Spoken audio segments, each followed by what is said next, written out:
Good morning. Thank you. Thanks so much. Oh, please be seated. Please be seated. It's great to be back in Central Florida. We're here with our Lieutenant Governor, Jeanette Nunez, also the Secretary of Transportation, Jared Perdue. We have Representatives Hawkins, Truenow, and Smith from Central Florida.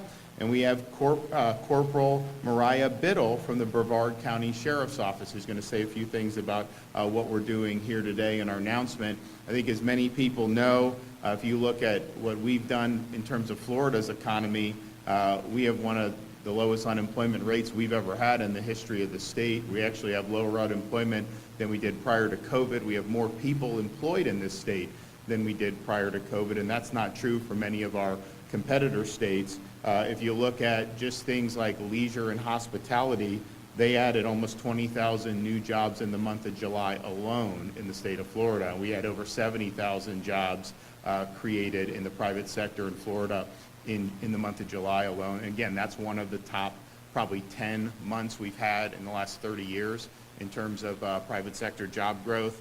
If you look at our fiscal situation, we have the largest budget surplus by far that we've ever had in the history of the state of Florida, $22 billion.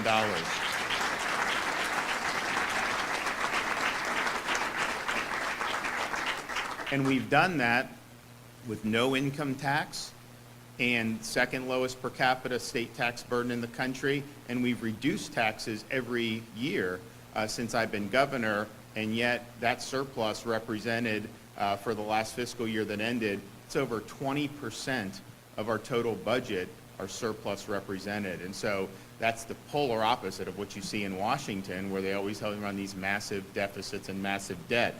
So we've done it right. A lot of people said a couple years ago that we were going to be facing massive shortfalls because no one would come here when COVID hit and all this other stuff. And the truth has been just the opposite. We had 2021, the best year we've ever had for domestic tourism.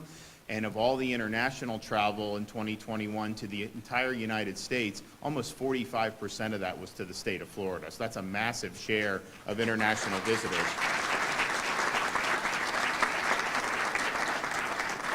And it's because people could travel to Florida and be normal. And they didn't want to have to go and get shaken down for medical papers or be forced to take tests and do all these crazy things that were being imposed in other states around the United States that was more akin to like a biomedical security state. They knew if they came to Florida, they'd be able to enjoy themselves. And so that's benefited us. It's caused us to have a lot of people employed, and a lot of people have done very, very well. But we have this situation called the federal government and federal policy. And what you've seen over the last year and a half are policies that have inflated the currency, caused prices to rise really across the board. You've seen an energy policy that has been trying to kneecap our own production. That's caused major problems, and people are saying somehow gas is down. It's down from like a record high, but it's still much higher than it was 2 years ago. And so this has huge impacts on individual family budgets, people on fixed incomes, businesses, because if you look at all the things that people need to build a house or to do whatever industry you're in, almost everything has gone up dramatically. So that is really the biggest problems. And now interest rates are going up and have gone up because you have such persistently high inflation.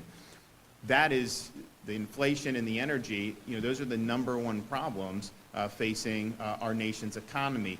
Florida, we can fight back against a lot of the policies, but we can't be immune to the federal government printing trillions and trillions of dollars. I mean, that's just the reality of the situation. And so what we've tried to do is say, okay, we see those headwinds, we see them doubling down on a lot of these policies.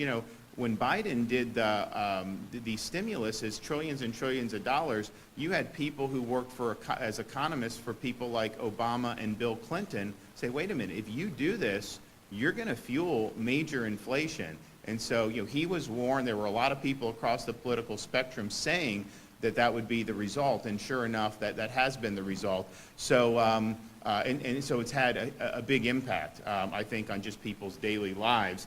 And then the announcement yesterday that they are going to require the American taxpayer to basically be responsible for some of these student loans, first of all, is very unfair to people that took out loans, worked hard, and paid off their loans. It's very unfair to people who took other pathways in life that didn't require them to take out a lot of loans. So maybe people that went into business immediately, people that went into trades, they made those decisions to not have that debt, and now the debt's being put on them. And some have estimated it could represent about $2,000 per taxpayer when all is said and done with this. And so it's very unfair, to have a truck driver have to pay back a loan from somebody that got like a PhD in gender studies. That's not fair. That's not right.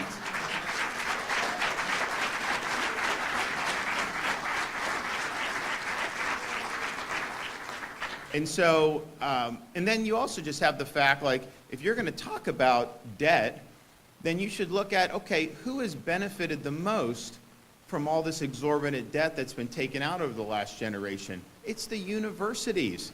They have bloated administrative budgets. They have all this, although in Florida, since I've been governor, no tuition increases at our state universities. We haven't allowed that. Because all it does is they plow it in, and they will expand like the DEI office or something else like that, and it has no real impact on the quality of the education when they're raising the tuition. It just creates more administrative bloat, and that's been going on, and the colleges and universities have gotten a free ride at this. So, my view is, if you're going to do some type of student loan, relief, it's not really relief because people are still paying for it, but the people that should pay for it is not the American taxpayers. It should be the universities should be responsible for that. If they're producing people that went deep into debt and their degree is not worth anything and they're not able to make enough money to pay it back, well, then that's on them, and they've had an incentive to get more and more loans taken out and then put it in their pocket. So we should look at these universities, but what Biden is doing, it's going to cause more inflation, which is what you just had one of Obama's economists come out and say, this is the worst time to do this. It's going to fuel inflation. This is not good policy. Obviously, the fairness and all that is very important, but it's not a good fiscal or monetary policy. And so you see that. But then you also have the fact that they're doing that with zero reform to the universities and the loans and everything that's happened that's clearly way, way out of whack. And then, I think this is still important. Some people may not care as much. He does not have the constitutional authority to do this. He is...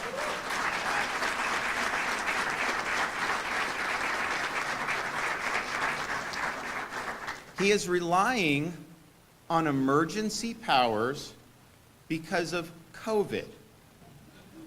So wait a minute. You got a PhD in gender studies 5 years ago, and that has something to do with COVID? It is an abuse of power. It's not constitutional. I don't think this is going to be sustained going forward. But it just shows you, when you hear these politicians talking about these emergency powers, basically they want that to be able to override the traditional rule of law. So I think it's going to get rejected, but clearly it is, in fact, unconstitutional to be doing that. All this being said is just, this is a bad policy, it's unfair, and it's going to exacerbate many of the very problems, that people are suffering under.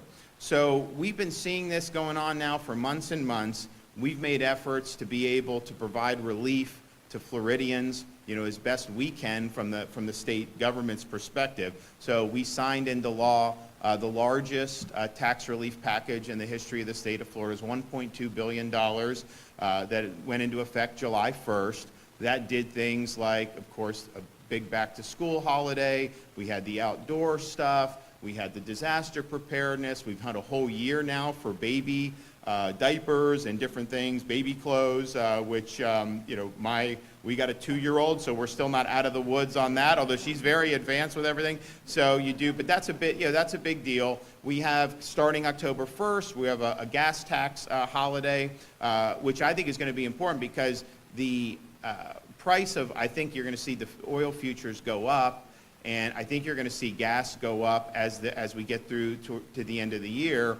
And if you look at this Inflation Reduction Act that they did, which I don't know how you're reducing inflation by hiring 87,000 IRS agents, but nevertheless, that's what they're doing. And those IRS agents, they're going after basically people the government disfavors. You know, these limousine liberals have accountants and lawyers.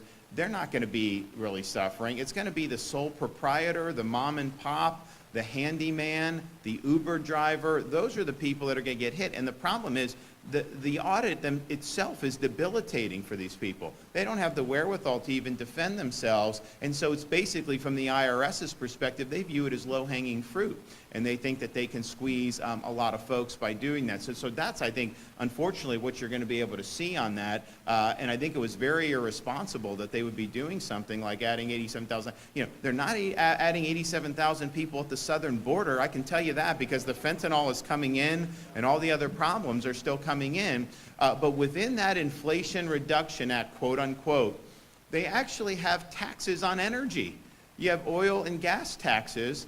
And so how, by taxing that, is that going to make the price at the pump go down? I don't know any economic philosophy that would say that would cause the price to be reduced. No, that price is ultimately going to be passed on consumers, you know, once it gets refined and then sent to the gas stations. And so you're going to see that happen, and that's not going to be good either. So having that gas tax holiday where we wipe out the state tax is important, and that'll take place October 1st. And we've also done a lot of stuff to invest in things like workforce education, just because you need truck drivers, you need all these key people to keep the supply chain going. We saw all these disruptions. We have more stuff coming into our ports now as a result of that, because we said we're open. We had a company move from California to Jacksport in Jacksonville, because they knew that they had confidence in what Florida was doing. So all that, you know, those matter, and we're doing what we can. But we also want to find innovative ways to continue to provide relief for Floridians. So one of the things we're working on, and we're not going to announce it today, but we will announce it going forward, you know, we're going to have the biggest tax relief package in the history of this state by far. So that's going to be something we're going to do.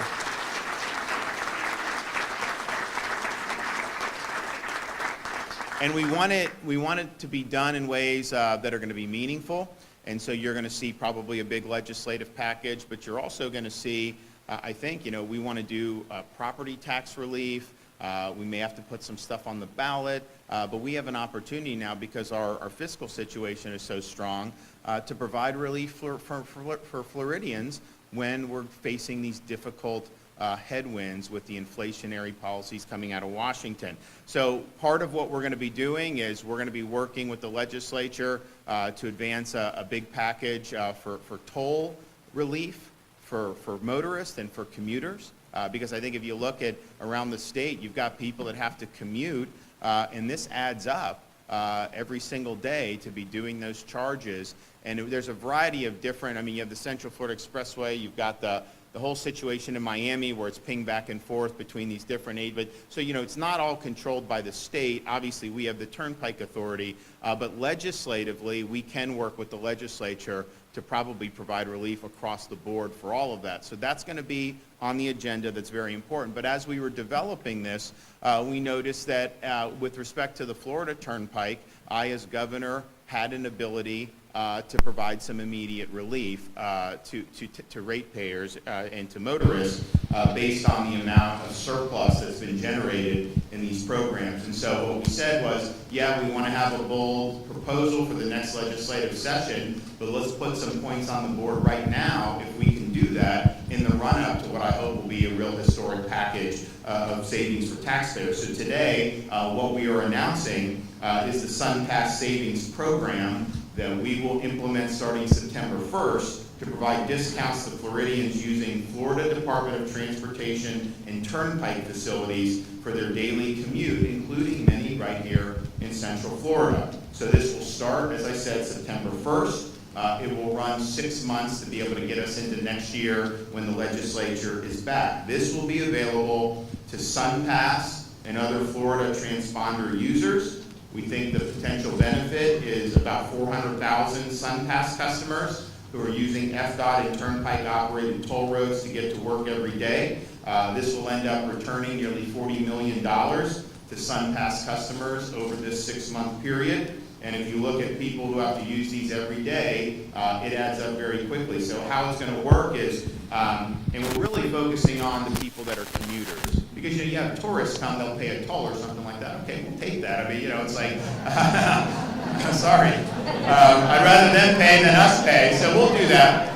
But the people that are on our roads a lot, obviously these are our people, and we want to be able to provide relief. So customers with 40 tolls or more a month get a 20% credit to their SunPass account every month, and customers with 80 or more tolls get a 25% credit on their bill every month. And so, this is small but important savings, and when you look at everything else we're doing, this adds up to give people some breathing room, because the inflation is costing people thousands of dollars a year. So if we can do some relief here and there, then we're providing, I think, some support for folks, and so we're happy about that. And the only thing that you need to do, there's no requirement for any paperwork or anything. As long as your account is in good standing, you will get the savings passed on to you, and you will see that credit reflected into your account. So for the September, you'll see it in October, and you will see the 20% or 25% or whatever you qualify for.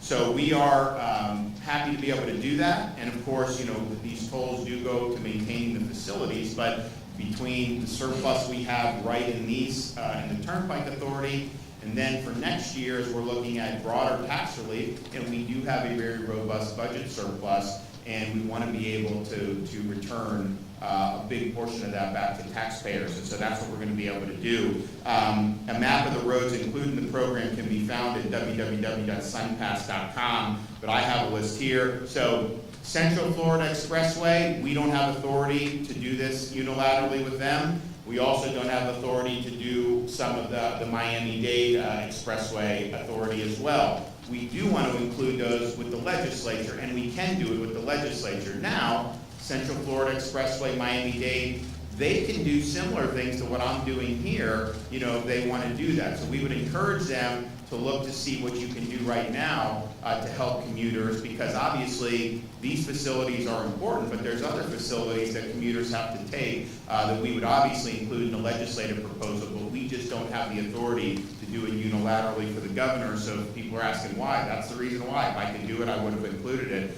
So the places that we have throughout the state of Florida, obviously Turnpike Mainland, Sawgrass Expressway, Alligator Alley, Polk Parkway, Sunshine Skyway Bridge, I-4 Connector, Veterans Expressway, Suncoast Parkway, Beachline East, Beachline West, Western Beltway, Southern Connector Extension, Seminole Expressway, Wekiva Parkway, First Coast Expressway, Garcon Point Bridge, Pinellas Bayway, 95 Express, 75 Express, Palmetto Express, 595 Express, I-4 Express, 295 Express East, and 295 Express West. And so this map will be at, there it is right there, you see it. So that will be there, and we look forward to this going, and I want to thank FDOT. We had, once we were done with all last year, or this year's legislative items in the budget, we started meeting and basically are saying, I'm like, look, we need relief for folks. What can we do? What are our options? And obviously the legislative proposal has been in the works, and that's forthcoming, but could we do anything now? And so this is an important thing to be able to do now, and it's part of a lot of different things that we've been able to do to recognize really the toll that this inflationary period is having. And they were crowing about the most recent month's inflation, but it's still, at a very high level, and so it's nothing to really sing about. I mean, I think we're still in for some difficult times, especially when you look at energy went down last month, but a lot of that was because the demand went down. They haven't really solved the supply problem, and so that is eventually, I think, going to rear its ugly head. I unfortunately do think you're going to see increases, but then if you look at food and some of the other things, housing, some of this stuff, it's gone up pretty dramatically, and much more than just 8%. And so that's really, really difficult. And so we want to be sensitive and do what we can at the state level. Obviously, doing some of the stuff they're doing in Washington is making it very difficult. And when you're doing this student loan thing, knowing it's going to exacerbate the inflation, I mean, how many people are going to be impacted by the inflation?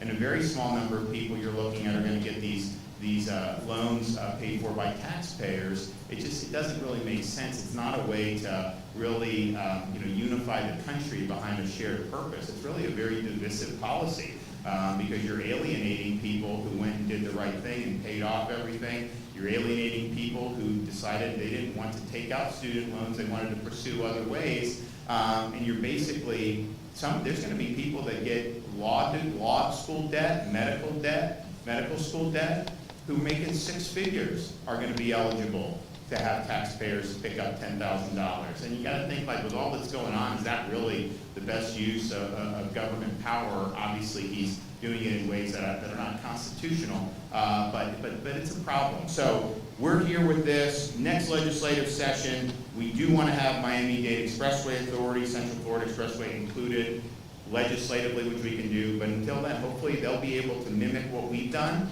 because I think any additional savings is going to help. And you go, I mean, obviously here in Central Florida, and you got tolls a lot of places. Miami-Dade, these commuters, they're going and they're getting hit with this. And so we have some in the area for both of those, but we don't have everything under our authority. So please, if they're able to take action, I think it would be very, very positive. And we look forward to having a really, really robust tax relief package that we're going to be able to move through, hopefully with really strong support. So stay tuned on that. We'll be having more proposals that we'll be putting out over the next few weeks, and I think people will be very pleased. We're also going to be putting out some proposals to, yes, we've done record amount of funding for infrastructure, but we also have so much robust growth, and not just growth in people moving here, but the tourists coming clog up the roads, and it's very difficult. You try to go from Tampa to Orlando on I-4. It doesn't matter what time of day. I mean, you can just be stuck. So we're sensitive to some of these places in the state. While we have a work program, while we're doing a lot, and we've made good strides in some of the stuff in the Orlando area, it's like, okay, we have this surplus. Are there ways we can do some moonshots to really just start accelerating? So stay tuned on that, because I just think that, sitting in traffic, one, it's bad for individuals. I mean, we want people to be with their family, we want people to get places, but it also affects like just the overall economy, moving goods across that, and so that's something that we want to do. So we're going to be announcing some stuff, but clearly this region is going to be a recipient of some of what we're looking to do, so I think people will be really pleased with that. Okay, we're happy with today's announcement, and we'll now hear from the Lieutenant Governor.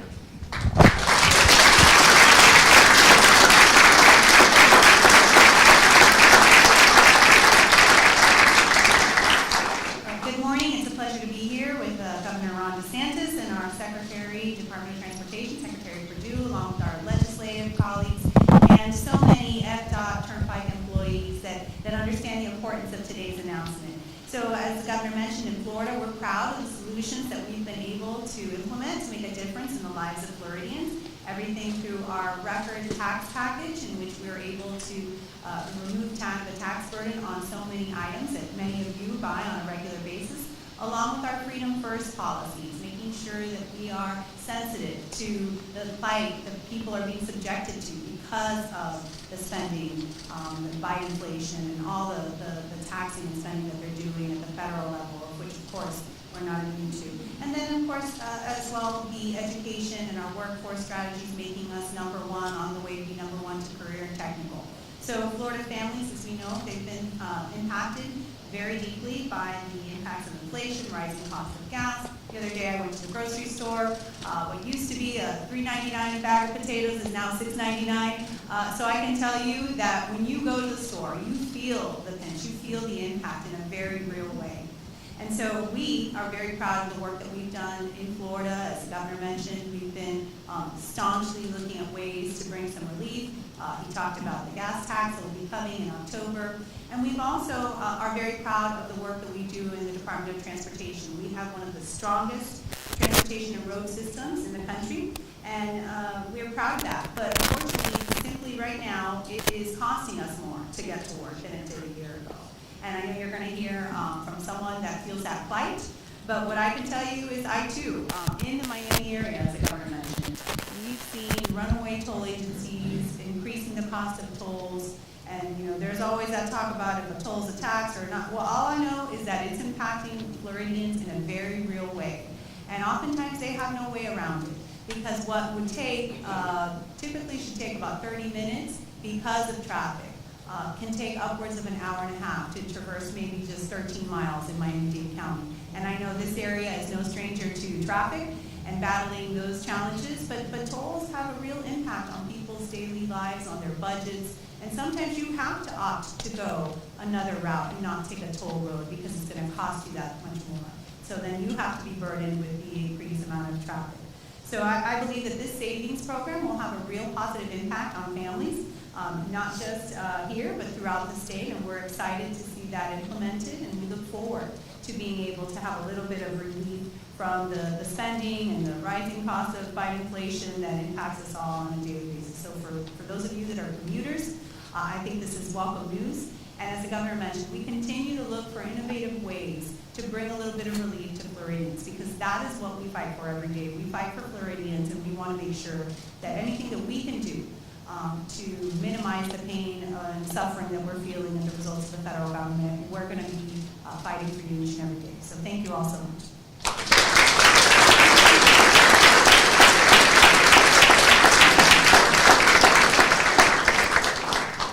Good morning, everyone. My name is Mariah Biddle. I'm a Florida native, and I was born and raised in Brevard County, Florida, where I've been a corrections deputy for over 8 years with the Brevard County Sheriff's Office. However, I am currently a resident of Orange County, and every month I commute at least 2,000 miles for work.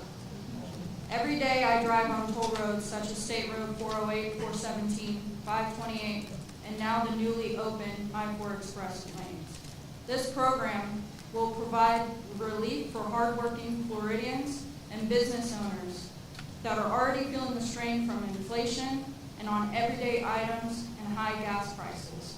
More importantly, having the ability to affordably use these toll roads gives us something else you can't put a price on: time.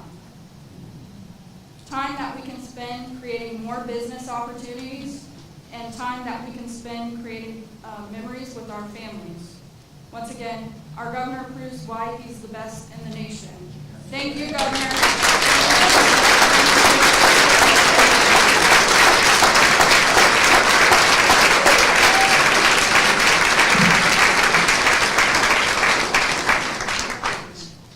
Thank you, Governor DeSantis, Lieutenant Governor Nunez, for your leadership, and also thank you for putting Florida families first. I'm Jared Perdue, the Florida Department of Transportation Secretary, and I tell you, we're really excited to be providing this new SunPass Savings Program as a way for us to give back to our loyal customers and show gratitude for your continued support. As the people of Florida continue to navigate the challenges of rising costs in everyday life, Governor DeSantis has asked and directed FDOT to find innovative ways to provide relief while still accomplishing our mission. 40 transactions, it may sound like a lot, but if you consider your daily commute, 2 tolls a day, 5 days a week, you get to 40 transactions in a month. So this is going to be good relief, and we're really excited about it.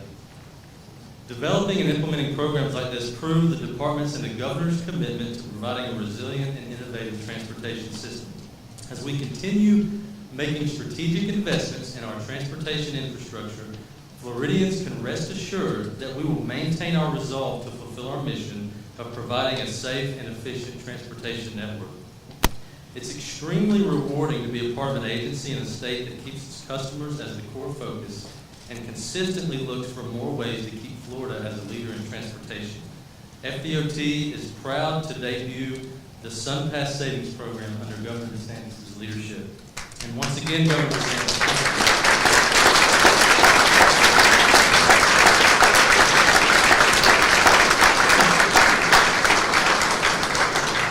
So this is just one small step. We've got a lot more coming down the pike, and we're looking forward to be able to do that. We've also been able to, if you look at what we did in last year's budget, kind of recognize what was going on with the inflationary spiral that we find ourselves in. We were able to do, for the second year in a row, $1,000 bonuses for all sworn law enforcement, firefighters, and first responders throughout the state of Florida. And so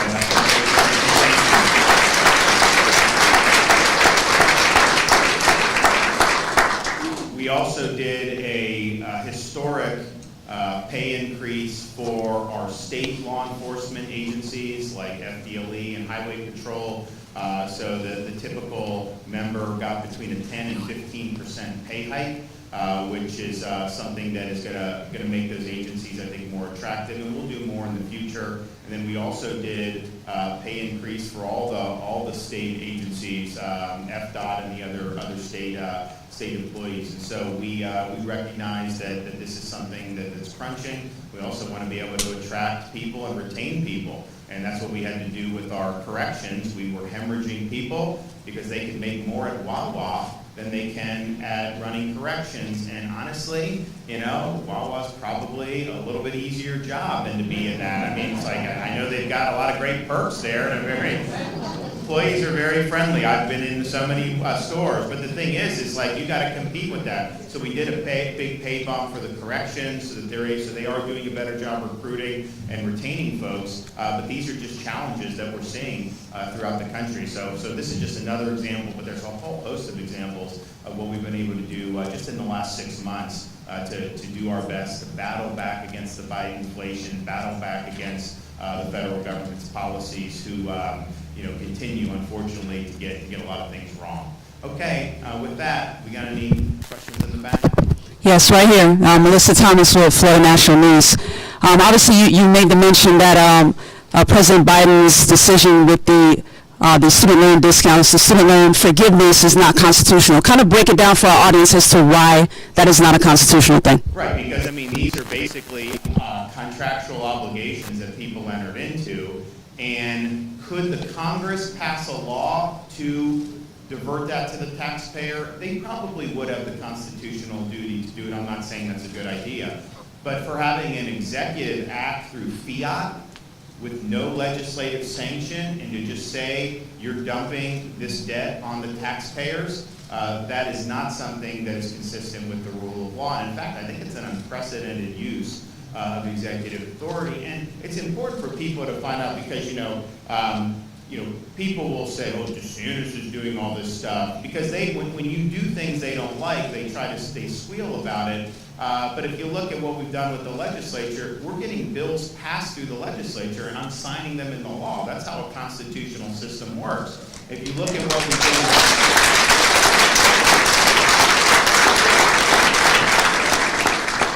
if you look at what we have done to police state attorneys in this state to make sure that they are enforcing the law as written and they're not picking and choosing which laws to enforce and which laws to ignore. When we took action in Tampa to suspend that state attorney, we were acting pursuant to Article 4, Section 7 of the Florida Constitution, which says those county elected officials, because they're not subjected to impeachment on the way our system is designed in Florida, the governor has the authority and indeed the duty to suspend them if they've engaged in misfeasance, malfeasance, neglect of duty, incompetence, drunkenness. They list it out. And so we exercise that authority when called upon, like removing the sheriff of Broward County when he bungled the response to the Parkland. We did it with the supervisor of elections in Palm Beach County after she bungled the 2018 recount. We did it for the superintendent of schools up in Okaloosa. We've done it recently in other cases. And so that's just acting pursuant to our constitutional process. But for me to just go out and say, I'm forgiving this loan or you don't have to do that, that's just not the way the rule of law operates. That's not the way a constitutional system operates. What will happen is it will get challenged in court, likely will get upheld. There may be an argument that they know that this is a weak ground. They've got a lot, they have a lot of people that are supporters that have these advanced degrees and they're asking for the relief. And so it's maybe a way to placate that segment of their base, knowing, though, that it's going to get stopped in court and then maybe the inflationary hit won't end up materializing if it doesn't go into effect. I don't know, but I've heard people say that. But clearly, I don't think anyone would look at this and say that the legal grounds are strong. Yes? Governor Ezzy Castro with News 6. Yesterday, Charlie Crist called you anti-freedom, and also he said that you're a dictator. How do you respond to that? Well, I think the interesting thing over the last couple years is you had people that kept wanting to lock people down, I was one of the few in this country that lifted people up. We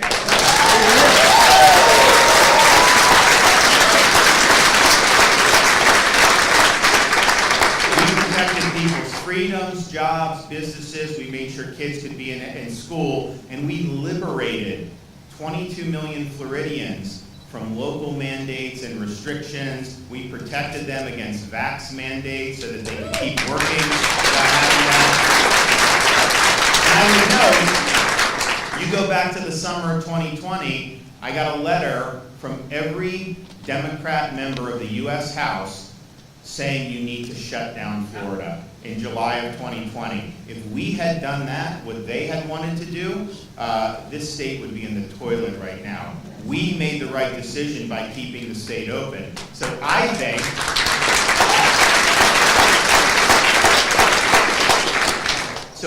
think the people that are dictatorial are the ones that want to lock you down.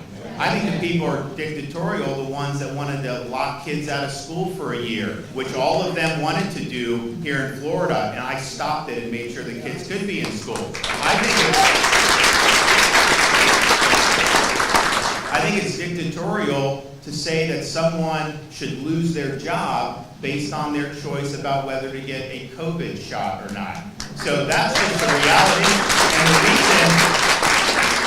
and the reason why we're setting tourism records, the reason why we're the #1 state for net in-migration is because people understand, we've stood for freedom during the last couple years when very few were willing to do it. Now there's a lot of revisions. Everyone says, oh, we were supporting the governor all along. No, that was not true. I was out there on my own doing what I thought was right, and I was willing to take whatever political consequences came my way. But that's just the reality. Florida is viewed as the #1. They actually just did a poll. Where would you want to move? #1 in the country was Florida. People look at it. And so I'm not asking anyone to move because we've got a lot of people. We've got a lot of infrastructure. We've got a lot to do. So I'm not out there begging folks. But I think the proof is in the pudding. People vote with their feet. People were not begging to get into San Francisco over the last 2 years. They were not begging to get into New York. They were not begging to get into Chicago or Minneapolis. People were doing whatever they could to get to the state of Florida. Well, what is your message?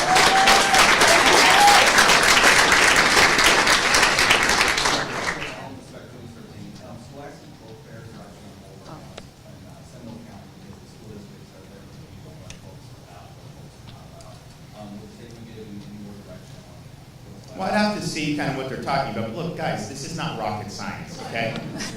You do not have pornographic materials in elementary school and middle school.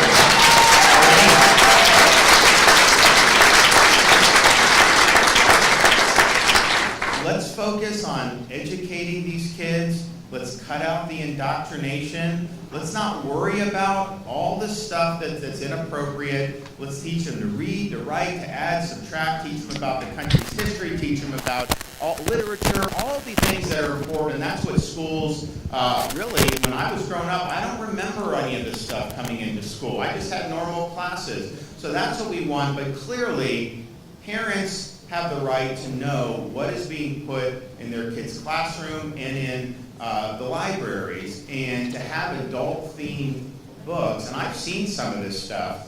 A lot of the media, they don't want to actually describe what's in some of this stuff, but this is very graphic. Some of it involves pedophilia, unfortunately, in some of the books that have been identified throughout the country. And so that's just inappropriate. So I think that you know what's age appropriate. Our Department of Education, we actually put out a reading list. You'll hear in the media saying, Florida is banning books. Like, we haven't banned a single book. I don't know where they're getting that.